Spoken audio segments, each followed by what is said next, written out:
Hi and welcome to another edition of Top Tips Tuesday. So this week's tip is for those looking to buy their next property and some essential tips and guidance as part of that process. So number one tip, determine your borrowing power. So before you get excited and jump in the car or engage a buyer's agent specialist, always work out what you can afford, what the banks will lend you. I know there's been some changes with the interest rate changes recently, so it's affected everyone's borrowing capacity, so it's very important that you get an up-to-date buying power figure so you know when you actually look at these properties that you're actually going to get the money or funding to be able to purchase them.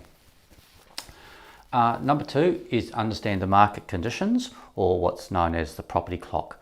So property markets, they're never stable. They're either going up, they're plateauing, or they're on the way down.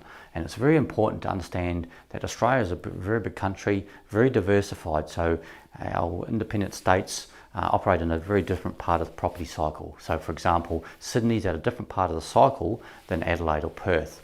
So it's very important to work out what part of that cycle. Are we buying at the top of the market? So we need to factor in a bit of potential drop over the short term, or are we buying at the bottom of the market and expecting that upturn? So people have made money in both cycles if it's long-term investment, but it's very important to be aware. And when you're looking to make an offer, is the market growing? Is there more demand for that property, or going to be less demand, which means will affect our offer price and market terms and conditions in the offer as well. The property itself's history. So we need to know when the property was listed for sale, how long it's been on the market. Did it go to auction and now private treaty? Who the current owners are, what did they pay for the property, how long have they been in the property, and the essential data around that specific property. And this really helps us when we go into the negotiation process. A little bonus there, if we can understand the seller's need to sell, it'll definitely help us in the purchase as well as securing that property, especially in a very competitive property market. Number four is for those looking to buy the property and hold on to it if it's an investment property.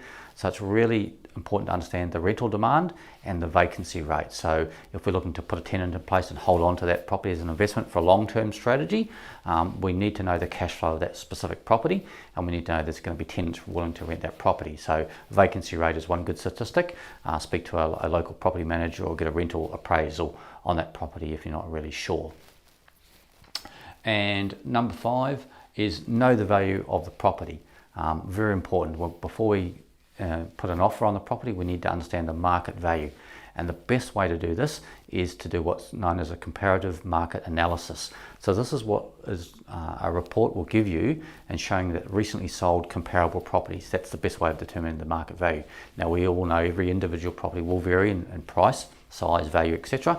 But look at the best way to determine the actual market value is going in to look at what similar properties have recently sold for.